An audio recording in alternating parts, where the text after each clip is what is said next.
out fine, 'cause you're an asshole tonight.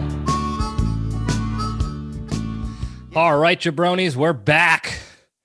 Another crazy week. A lot of shit going on. Can't talk about it all. Got more important things to talk about.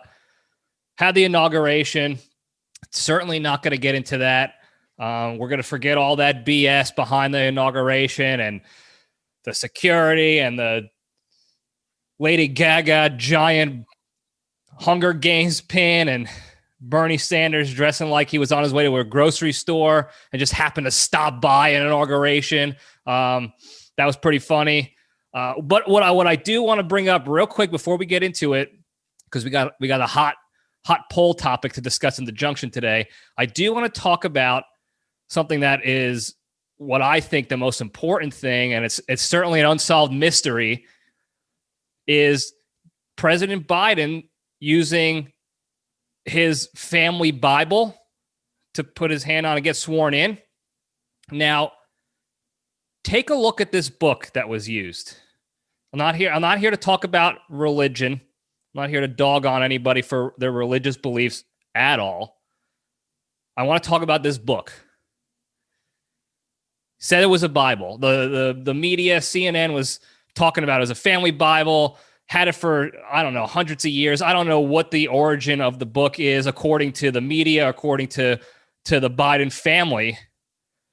But I want you to take a look. I'm going to post the picture either here or here, or wherever my technology allows me to post it. I want you to take a look at this book for a second, okay?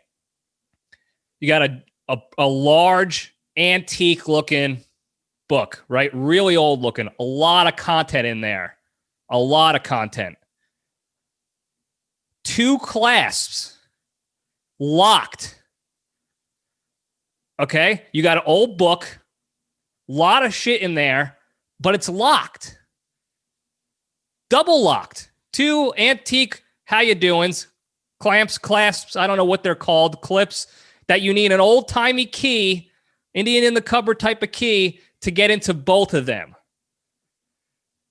Now, I'm not a smart man, but I know that I could go to any bookstore or hit Amazon.com and order a Bible like that, and that information is freely, openly available. Nobody's locking me out of that. It's not difficult to get Bible verses or look up a freaking Bible to read what's inside it. This book, however, locked, closed off, held only by the Biden family the entire time until maybe the swearing in. I had to look at the picture again to see if somebody else was holding it or if that was Mrs. Biden holding the Bible, quote unquote. So put all that evidence together. Use your brain for some good. Think about the important things here and do some investigative research. Is that a Bible? Or could that be the fabled Book of Secrets? Now walk with me here, fellas and gals. You got a brand new president. He's got a storied past in politics. He's deeply ingrained into the political world. Obviously, he's been to the White House before. He was vice president for 8 years. He knows where that book would be located if it was real.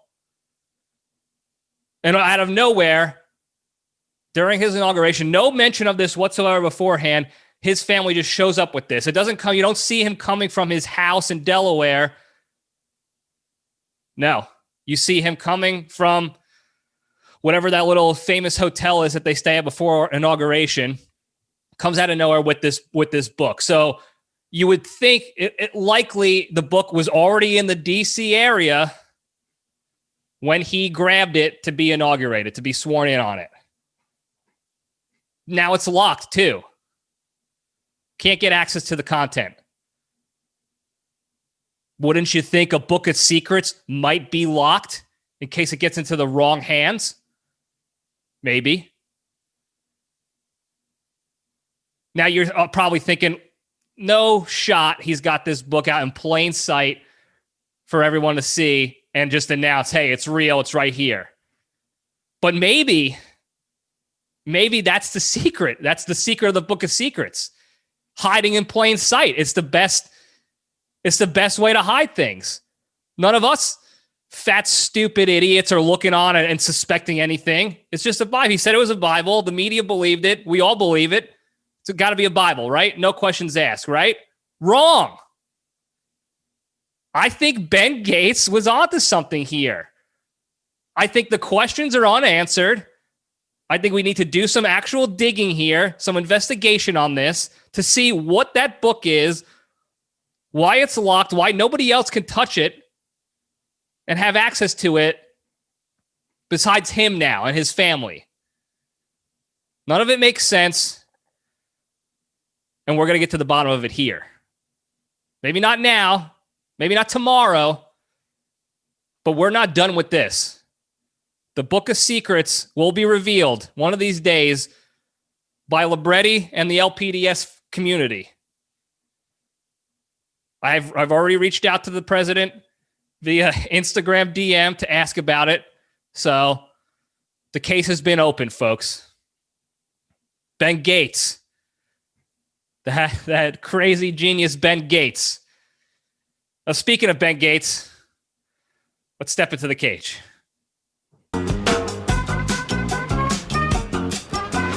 Okay, let's run. Okay, this Into the Cage segment is sponsored by Lion Brothers Professional Therapy.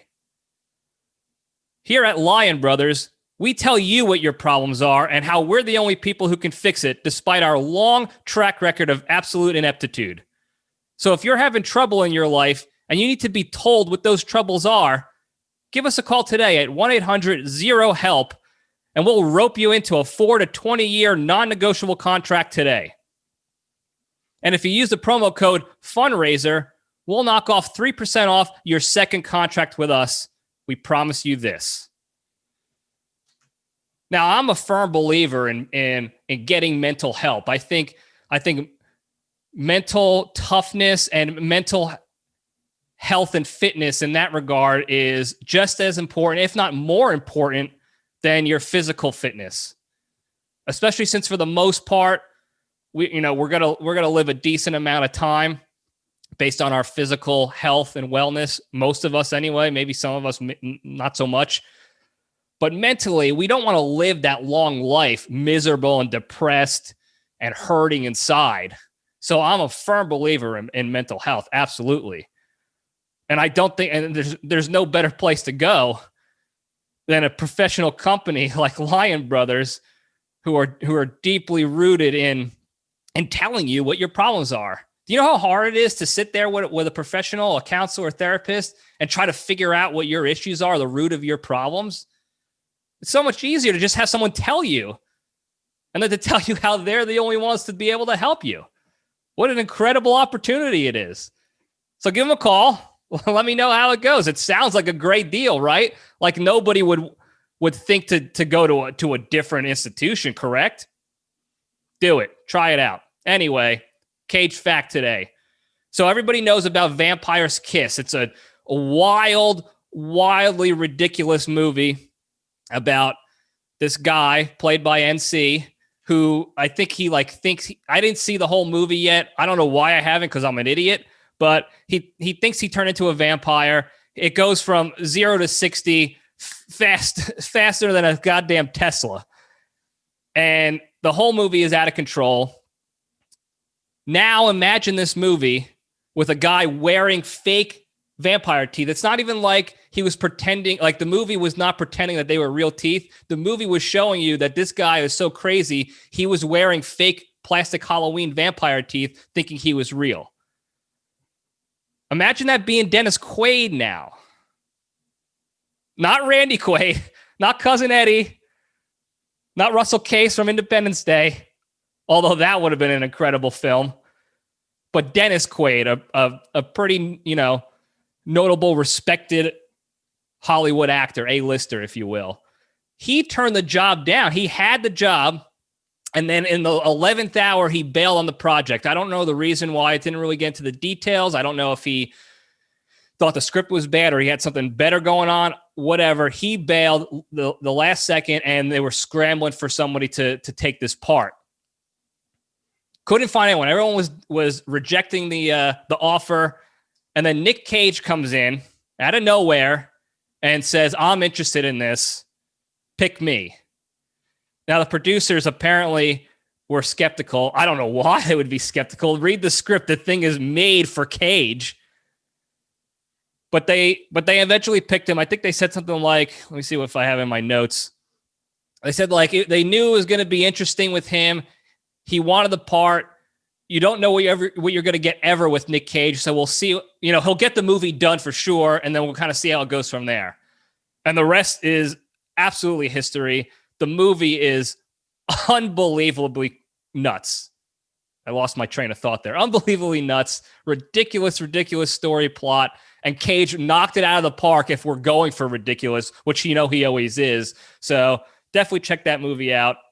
There's your Cage fact. All right, moving on. We're just going to get right into it here, into the junction. So we put up the LPDS poll this past week. I was able to knock out the information to get it to this episode a week later, luckily. So the poll question was, which TV show was better, The Office or Parks and Rec? Put it out there. The voting we got, it was by far the tightest race we had. And you'll see, I'll show you the scores at the end here. It's still kind of up in the air. Absolutely up in the air. You can argue for either case on either side, and you're not really going to be wrong per se. It's not like Seinfeld versus Friends, where it's obviously Seinfeld, no question about it. We're not even going to do a debate on that one. That's a waste of everybody's time. Almost as bad as me talking about McDonald's for 30 minutes at a time. So we're not doing that. But this one, however, these are two powerhouse TV shows. So let's kind of get into this one. So we're going to go by the numbers here real quick. So Parks and Rec had 7 seasons, 126 total episodes. The Office was 9 seasons, which ended up being 201 episodes. So Office had more show for you. The debate with that is, however, that The Office kind of fell off the table when Steve Carell left, when Michael Scott's character was gone. So those last 2.5 seasons were inconsistent, to say the least. That's probably the best word I can give to that one. So maybe Parks and Rec knew, they got the good thing, let's end on top, and that's why they kept it to 7 seasons. It's one of those gambles that all TV shows always have is, this is a huge hit. How far can we take this? Is the juice worth the squeeze? The Office obviously got money regardless. They were getting profit regardless of the last 2 seasons. So they didn't really care, I'm sure. But we all do as viewers. We want to make sure we're getting the same quality content, you would think, from start to finish. We'll go this way on the camera here, start to finish. So Parks and Rec ended at 7, Office at 9. Now, when we talk about overall cast, Parks and Rec had a really strong cast of overall characters. Like, as far as amount of characters that you can get behind, that you can follow, that you can laugh at and follow the stories and be a part of. They had Leslie Knope was Amy Poehler, Tom Haverford, Aziz Ansari, who's also a heavy hitter in the comedy world. Nick Offerman was Ron Swanson. Jerry Gergich was, I don't know his real name, he's Jerry Gergich. You had Andy Dwyer, who's a big, Chris Pratt's a big timer. April, she's a big timer in movies too. I forgot her real name. Damn it. Chris Traeger, another A-lister in Rob Lowe. Ben Wyatt. What the hell is Ben Wyatt's real name? Damn it, I forgot his too. He's another. Those are just like the quick, right off the bat main characters. There's a lot of them, and they were all pretty dynamic in the show. The Office. Now you can name all the characters. There was a lot of people in there: Jim and Pam, Dwight, Stanley, Phyllis. You can name all the characters, but the heavy hitters of the show were were Michael Scott and Dwight for the most part. You could throw Jim and Pam in there as kind of bolstering it a little bit. But Steve Carell, he was the show. He was the cast, and they kind of built the show and everything around him. Whereas the Parks and Recs cast, it was kind of more overall about everybody, about the department and the story in general. But Michael Scott was the guy. Now, I might be biased on that because Steve Carell is like my number 2 actor next to, the big man, Big Dick Nick. So I might be a little biased, but I got to give The Office the props on that one by having the heaviest hitter, probably a top 5 TV character of all time in Michael Scott. Now, another thing about The Office that they did that was pretty revolutionary in my mind was they were like the masters of that mockumentary type of style of TV show. Now, I know the British had their version of The Office that was the original, and that show was funny. I liked it, but the British humor kind of doesn't translate over to US as much. So the Americanization of The Office in that mockumentary style really hit home, and that's what I think brought that show to so much more success here in America anyway. It was a great idea, a great premise, and they nailed it. They really started. I'm trying to think of other shows before that had that sort of fake documentary feel to a sitcom, and I can't think of any ones that off the top of my head that really had the impact that The Office did. I will say though that for Parks and Rec, they had a similar style. It wasn't as directly up front in the beginning as like, hey, we're doing a documentary on this government department like they did with Dunder Mifflin in The Office, but it was still that style where they had like the one-on-one interviews with the camera, the people talking to the camera, looking at the camera, breaking the fourth wall in that regard. And I think I will go as far as to say as that Parks and Rec sort of evolved that mockumentary style and made it, brought it to the next level. There's several reasons probably why that happened. I think, and this is another kind of rabbit hole conversation you can have separately, but I think it's because Michael Schur did both shows. Now, if you don't know who Michael Schur is, he plays Mose Schrute in The Office. I think he was the secret weapon, the real X factor, because he did Parks and Rec. I don't know if he created it, but he was a heavy presence, a writer, I think producer. He did most of the legwork in both of those shows. So I think he took what he learned from The Office and just made it that much better as far as the style of show in Parks and Rec. And you can kind of tell the similarities, in both shows, and then also how they kind of differed in that regard to make them unique and not just cookie cutter copy paste like most of these fucking trash sitcoms have been in the past 10 years. Sorry, Terrence, family show, I know. But I think Parks and Rec kind of takes it there. We're kind of evolving that style and taking it to the next level. The thing about Parks and Rec, though, that I do kind of have an issue with is there's no real memorable, like off the top of my head, I can't think of any 1 or 2 or 3 episodes that created like that tense awkwardness, that cringy feeling, that visceral feeling like The Office did.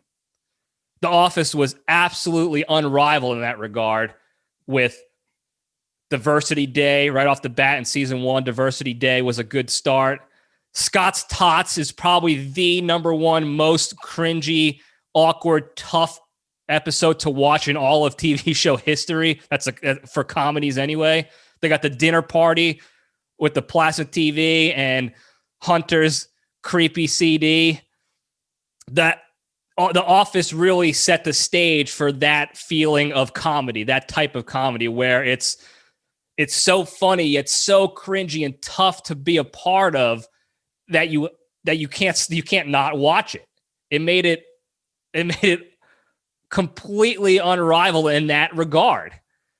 I think some of the actors from The Office still say to this day that they don't like rewatching Scott's Tots because it's just such a tough episode. If that happened in real life, which it sort of did. I think there was a story recently of this guy, this millionaire who promised this for some kids. I forgot exactly the story in real life. It was similar, but nothing compared to Michael Scott, a poor guy thinking he was going to be rich and promising college tuition for all these kids, and then having to bail when they all got into college. That's the toughest comedy sitcom episode I think I've ever seen, without a doubt. And you just don't get that in Parks and Rec. I even consulted the experts in Bone Crusher Maloney to find out as well if he remembers any episodes from Parks and Rec that had that same feeling, that same visceral reaction to an episode, and he couldn't think of one either. And he's the best of the best when it comes to this stuff. So The Office, they're the I don't what's the word? They're the preeminent TV show to do that, to create that cringe that you kind of want to see more of. It wasn't so bad that was like, I can't watch this show anymore. At least not those episodes with Michael Scott, with Steve Carell in there. We can argue, after he left, there were some episodes of The Office that were tough to watch for the wrong reasons. I was just watching a couple minutes ago the episode where Nellie took over, where she just took Andy Bernard's job as manager out of nowhere. That's a tough episode to watch, not because it was fun and awkward and funny and you want to watch Steve Carell do his magic. It's just because it sucked. Nobody liked her as a character. The whole premise, it was so unrealistically bad that just like someone could just walk in and take a job. Like you could do most of the things in real life from The Office anyway, but that was just too tough to suspend disbelief when it comes to that show, when it came to that show. And that was a tough one to watch for the wrong reasons. You don't get that much out of Parks and Rec. There were not many episodes at all throughout that entire series that you say, I'm done with this show, jump the shark, I'm over it, it's time to end it. In fact, at least for me personally, I wanted to see more episodes, more seasons. I'm kind of happy they ended on top, but I wouldn't have been mad if they tried. If they tried for an 8th season just to keep it going, keep the magic alive, if you will. It's a gamble, though. The Office tried it, and it sort of bombed, but they tried it all the same. So, but when it comes to now, let's kind of move along over to the main characters. So I try to do some digging, and I watch a couple episodes from each show to try to narrow down some things when it came to the characters, because I want to be thorough in this debate. I don't want it just to be what I like the best. I wanted to try to make an objective decision on what I thought the best show was, not just my favorite. And I'll talk about that at the end. But when it came to main characters, Parks and Rec had Leslie Knope was probably the main character. I think there's a general consensus that she was the star of the show overall. They created most of the show was geared around her evolution as a Parks and Rec director or whatever she was, and then kind of moving on up to her political run and her marriage to Ben Wyatt and all that crapola. So you could probably argue that she was the main character. It's pretty decently easy to figure that one out. However, there were a lot of other characters in that show that had separate storylines, completely separate from the Leslie Knope storyline, that you can follow along with. Andy and April's relationship, Ron Swanson being this libertarian anti-government with his crazy ex-wives and his storyline, Chris Traeger and his inner conflict of being the most elite human being he could possibly be. What was the nurse's name? Rashida Jones. What was her name in Parks and Rec?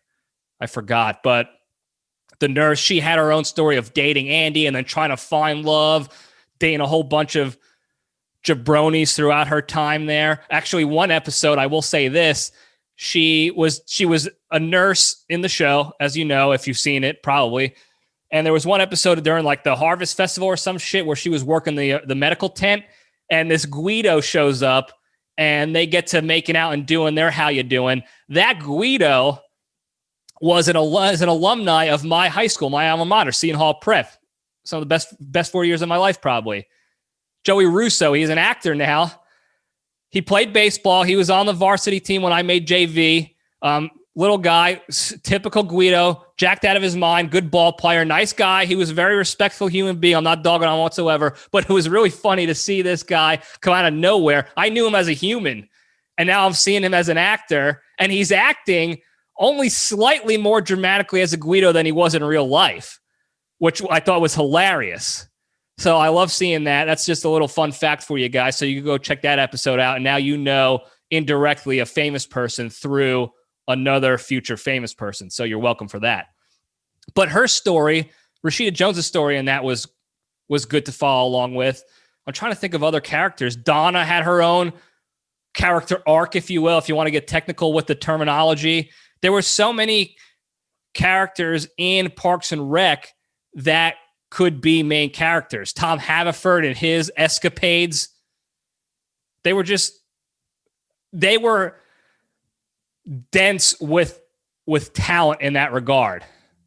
Now, I know I sound like an idiot. I'm taking too long to figure out good words to describe this, but they were very dense with top talent and good, well-written character stories that you can follow along and actually follow separately from the real main character. The Office was Michael Scott. Steve Carell, no doubt about it, Steve Carell was The Office. He was, first of all, Steve Carell in general, anything he touches turns to gold when it comes to making movies and TV. In my objective, humble, unbiased opinion, Steve Carell is the guy.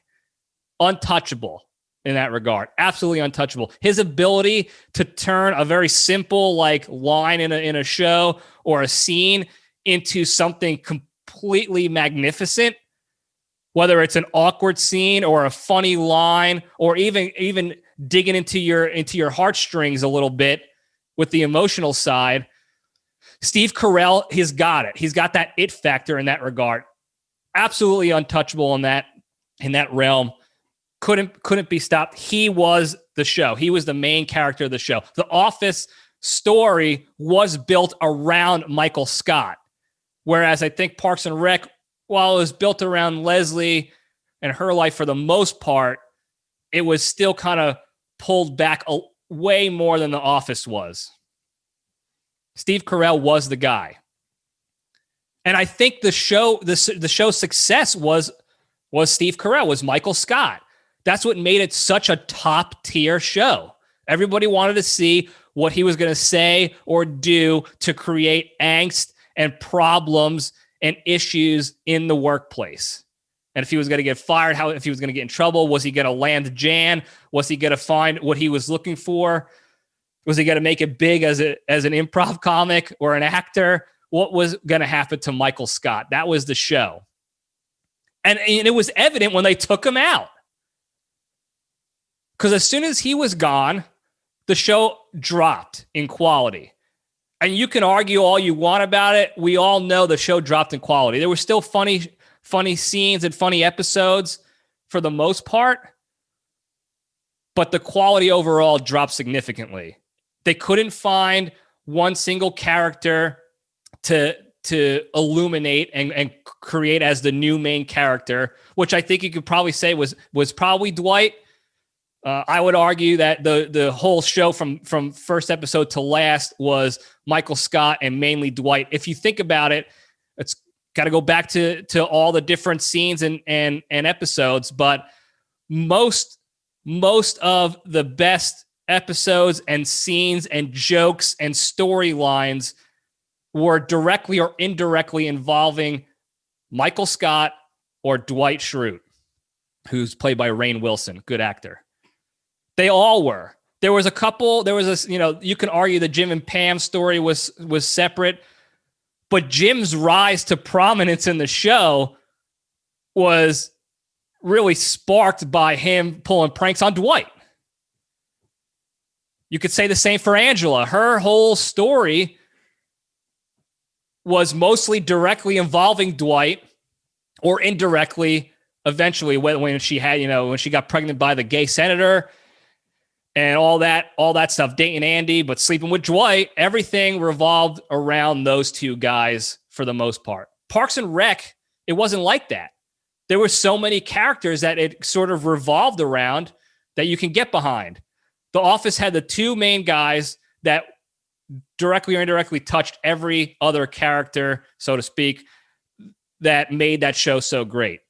And when Steve Carell left, Dwight was really carrying the weight of that, because even Jim and Pam got a little annoying there with their drama and stuff that I guess they tried to make it realistic that, no relationship is perfect. I got that. I appreciated that, I guess, but it wasn't nearly as captivating as anything that Michael Scott ever did or Dwight would ever go on to do. So as far as main characters go, Michael Scott is the king of main characters in that regard. Moving on to other characters, there was things I liked about both shows that they did were the creation of characters that you can hate, that you can easily hate. And I tried to make a list on both sides. I know I'm forgetting some, but let's go with The Office first. I'm looking at my notes here for those of you in YouTube land watching me stare at my screen like a goddamn idiot. But you have, sometimes Dwight was a guy you can easily hate, especially in the beginning, because he was just such a stubborn, black and white, hard ass kind of guy and a dork in a lot of respects. So sometimes you can hate Dwight. Todd Packer, universally hated character. He was so easy to hate, completely inappropriate. He brought nothing to the table as far as his respect or his savviness in the office at all. He was a complete sleaze bag, easily one of the most hated characters in that show. Jan was an absolute psychopath. There was nothing appealing about her, which was great. Not saying she was a bad character, but she was a character that you could hate very easily, especially when she was treating Michael so poorly, because everyone was pro Michael Scott. You always wanted him to win eventually. And she was definitely the evildoer in their relationship for sure. And then you got Andy. Andy Bernard sucks. Good character, fun to watch, but he sucked. He was just a giant beta puss who was so insecure about everything, cared way too much about acapella and Cornell and being a cool guy and a kiss ass. A real fucking dweeb, for lack of a better term. You got Angela. Everybody hated her. She was such a hypocritical mess of a woman with the holier than thou moral high ground bullshit, even though she was constantly sleeping with other dudes. Well, sleeping with Dwight on the side all the time. Just a hot mess in that regard. I added also Roy and Roy's brother as evil characters. Roy's brother was only in a couple episodes, like 2 scenes from 2 episodes, and he was a fat asshole in both of them. So I love that he just was able to sneak in and just be a dickhead and a loser. So that was pretty funny. There's so many more of The Office that I can't think of. Ryan was a piece of shit, and he was fun to watch. Kelly sometimes was also an asshole and a real just problem in any given episode. I don't put Toby as an evil character or someone you wanted to hate. He was somebody that Steve Carell and Michael Scott hated, and that's made it super funny. But Toby was more of like, you kind of feel bad for him because he is trying. He's a nice guy. He never really did much wrong. The only thing he did was like when he creepily rubbed on Pam's leg and then jumped the fence to go to Costa Rica. That was pretty funny. But you can't hate on him for that one. So moving over to the Parks and Rec crew, I think they had more characters that you can love to hate. They had Councilman Jam, the dentist / absolute sleaze bag, Jam Time. Incredible character to hate.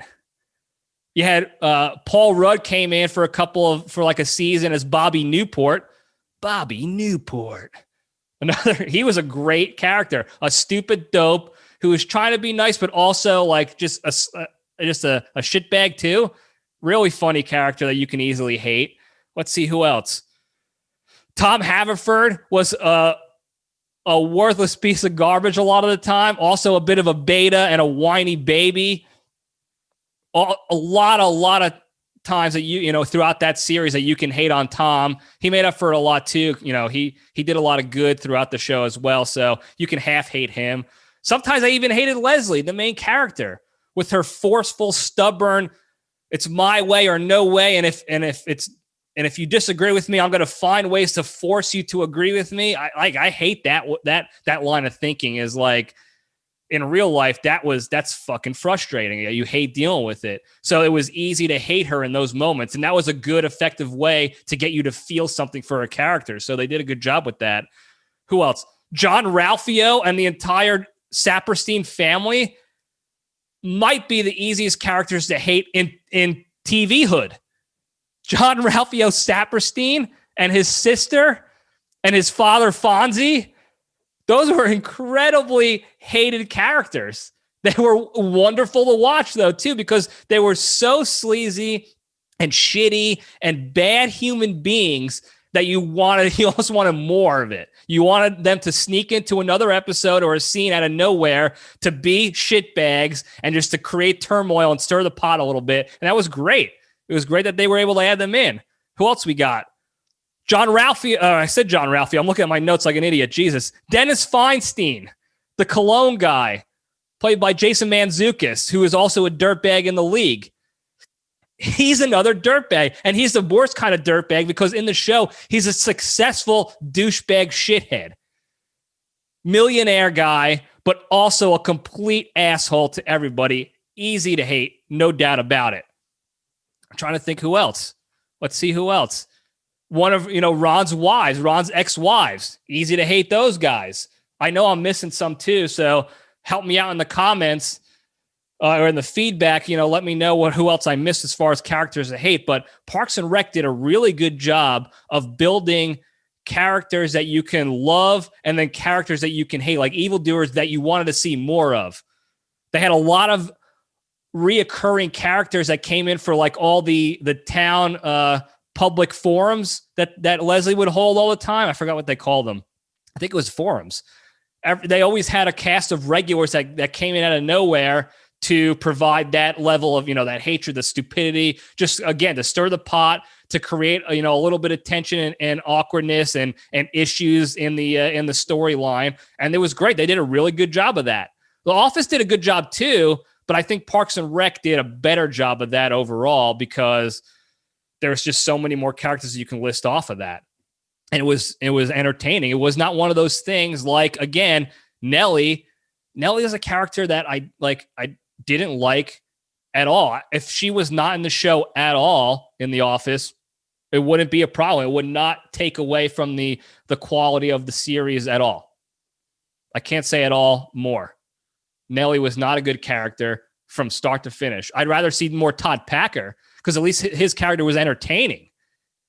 He was an asshole, but he brought entertaining value. Nellie's character did not. And that's not a dig on the actor that played her. I don't know her name. She was a British lady. Good actor. Played the role as best she could, but that character was garbage.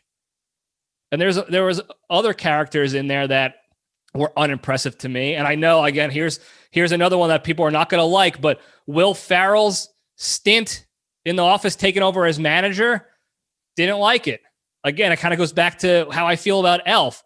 Will Ferrell is really hit or miss for me, and he missed again there in that role because it was just too much. I think they were trying too much to bring in a popular guy to fill the gap and fill the shoes of Steve Carell leaving, and they picked a guy who was popular at the time. He was at the top of his game as far as popularity and fame in the acting world, the movie world, but I just didn't see it. I'm happy they ended that after only a couple episodes because his character was annoying in a way that I did not like at all. Not like Ryan or Todd Packer or anybody like that. He was good riddance to bad rubbish in that regard.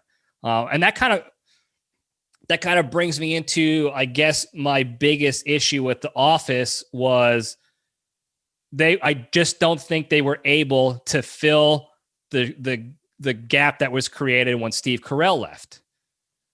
The whole last 2.5 seasons, how many different managers did they have to go through? How many different CEOs and different leadership folks, characters that had to come in and try to take over. They brought a lot of famous people in when they were interviewing. They had Ray Romano come in, Robert California's character. He's a famous, really good actor. Damn, I forgot his name too. It's going to bite me in the ass. I can't believe I forgot his name. He's a really good actor. Who did I say? Ray Romano. Jim Carrey came in out of nowhere for these interviews. So they brought in some heavy hitters from the outside world.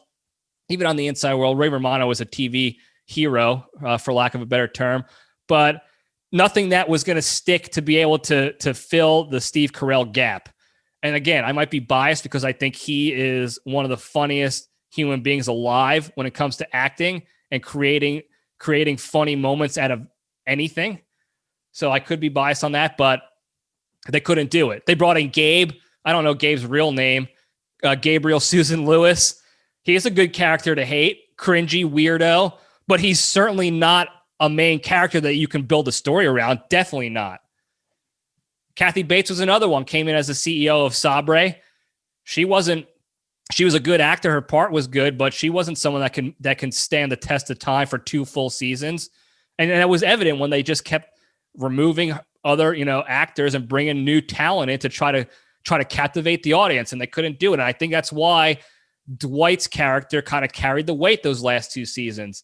He was still as funny and as Dwight as ever throughout the entire show. And you got to respect the writers for that. You got to respect Rainn Wilson's ability for that. So good on him. But I think the show, because Steve Carell left, really just took that dip and just couldn't couldn't cut the mustard, if you will, at the end there. But let's just talk about the ends now. So the series finales, I don't even know how long have we been talking. How long have I been bullshitting about this for? Who knows? But series finales. So Parks and Rec first. I like both series finales. They were both great in my opinion. I know there's always people that come out and be like, "Oh, the finale could have been this, or should have been that, blah blah blah." Whatever. They were both good. Both provided good closure. Parks and Rec had really good ability to close out every character's stories, or at least provide, an update to them instead of just leaving them super open-ended.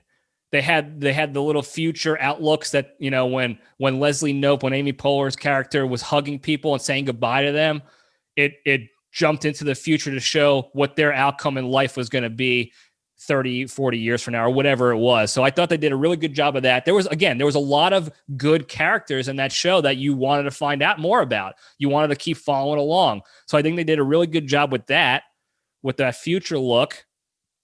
And I also think that I'm glad they didn't do this, but they left it open that you could have seen spin-offs of those side characters off the show, off of Parks and Rec. You could have seen a show about Donna and her future, or Ron, what he was going to do with his future, his business. You can have another Leslie Knope and Ben Wyatt show on their own, or maybe focus on Ben Wyatt himself with Leslie in the background. You could have seen that. I'm glad they didn't do that, because they probably all would have been busts. We saw how that went with Seinfeld trying to have spin-offs for Kramer and Jason Alexander, and even Julia Louis-Dreyfus for a bit. She had another show that wasn't terrible, wasn't great though. And Friends certainly bombed in that aspect with the Joey spin-offs. So I'm glad they didn't do that, but they did leave it open to kind of give you that like hope of like, oh, is there going to be more Parks and Rec related type of shit? I thought they did a good job in that regard. The Office, another strong series finale in my mind. The big thing was they brought Michael Scott back. That's what everybody wanted to see. Now they didn't utilize him. He wasn't the center of the series finales by any means, which was fine. It would have been really funny to see him do some sort of Michael Scott thing. But they realized at that time, by the end, the show was not about Michael Scott anymore. And they kept it to what it was about, was the rest of the crew, mainly Dwight at that point, but everybody's story arc kind of closed out. You had Jim and Pam going to Texas to build on the athlete kind of how you doing the company. Daryl came in and finished his thing out. You had Andy go to do his Cornell admissions job. So that was cool. Every character had their own closing. Kevin had the bar. Angela and Dwight got married. That was the big thing. And that was a huge thing. Besides them closing out the documentary and like physically letting everyone know, hey, the documentary's over. It's going to be broadcast now. So that was the whole how you doing just came to a head there, where they actually showed the documentary in real life in the Dunder Mifflin world. So that was pretty cool. But the big thing, I think, at the end, for me anyway, was that Dwight kind of won. The entire show, he wanted to be manager of Dunder Mifflin. That was his goal in life when it came to his career, was manager. Take over for Michael Scott and be manager. They had several side stories throughout the series of him staging a coup, taking over temporarily, but then shooting the gun and losing it, and all this other stuff happened. But eventually he got what he wanted. He accomplished his goal and he won. And then he won with his love life. From the first season on, he had a thing for Angela, and they built that up. They had the whole ups and downs and waves of that whole storyline, that relationship. And then at the end, they got married and he won. And that was really, they really did a good job of how they, especially at the end when Dwight is doing his little monologue of talking about if he succeeded, if his life is successful. And he talked about how his biggest enemy, his arch enemy, was his best man at his wedding. Receptionist is his best friend. His accountant is his wife. All this other stuff that, he's the manager, and he won. And another good thing I did like about the finale was that they closed it out to where there was no question about spinoffs or anything like that, which I think would have been a terrible idea. There was no character at all that you can do an entertaining spinoff of. I mean, Jim and Pam in Austin, Texas doing Athlete, there's nobody to prank. They would probably have to make up a character for Jim to prank and do the same thing, the copy paste kind of thing. Didn't want to see that.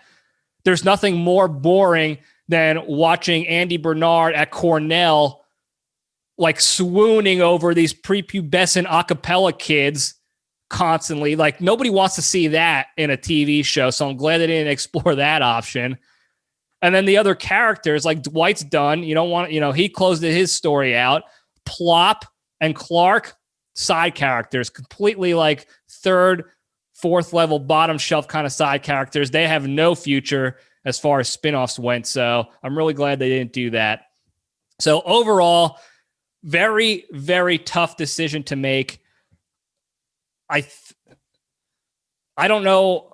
I know I'm missing some stuff. I'm sure there's so much involved in both of these shows. They were so good for so many reasons. Now, when it comes to my favorite show, Decision Time, my favorite of the two is The Office for Steve Carell alone. I do watch it. It's on Comedy Central a lot. I put it on my computer too when I don't see it on Comedy Central. That's my background rewatch show. Especially the first 7 seasons with Steve Carell in it, unrivaled. Every time I watch his episodes, I laugh and it's funny to me, and he never disappoints in that regard. So as far as my favorite show, it's definitely The Office, no doubt about it. Steve Carell is the king. As far as the better show, as objective as I can be when it comes to cast and storyline and ups and downs as far as quality of the show and length of show duration, series duration, I have to go with Parks and Rec on this. I think they just had more dynamic characters, a plethora of good quality characters.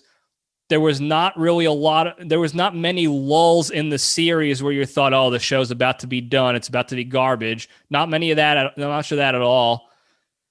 The bad guy characters were so entertaining. There were so many main characters that you can argue could have been a main character in any given season. And it ended on the high note. It ended with you wanting more. The Office ended with us glad that it happened. and happy that it's not going to continue downhill like it was heading. So for that reason, I believe that Parks and Rec was the better show by a fucking tit hair. Okay, so let's not mince words here. This was a very tough call. Both amazing shows, absolutely rewatchable shows for me. I always rewatch them. Like I said, I watch Office every day, and every time I see Parks and Rec on any channel, I watch it, and then every once in a while, I'll rewatch the whole series on Netflix or something. I don't know what it's going to be on now since Netflix is pulling all the good shit off again, but that's it. That's what I got. I know I'm going to get heat for it. Bring it on. I know there's at least one troll that's out there to get me. If you can look in the Instagram comments, they made an entire Instagram page just to hate on the LPDS, which I'm fine with. Bring it on. As far as what you guys chose, the fans, again, this is there was almost an indecision here. So I'll pop up the results here. But as far as the Instagram poll goes, it was 50% to 50%. Deadlocked, 50-50, same amount of votes for both shows. So as far as the Instagram goes is concerned, undecided, absolutely undecided. I went over to Facebook and tried to do tallies of that, and I can't really get a good tally. It could go either way because some people voted both on the Instagram story and the Facebook comments and the Instagram comments. So their vote only counts once because we're not trying to rig elections here. There's enough of that going on every day anyway. And I try to keep my bias out of it, but you can argue either way for either show based on your votes and your feedback. So I appreciate that. It made things a lot more interesting. It made it way better for me to kind of dig into the show to try to pick apart the goods and the bads of each series. But it's made it a tough decision too. Now, that's why I said by a tit hair with Parks and Rec. That's a small margin for some of you. For the Italians, it might be a little longer, but for you normals out there, it's a small margin.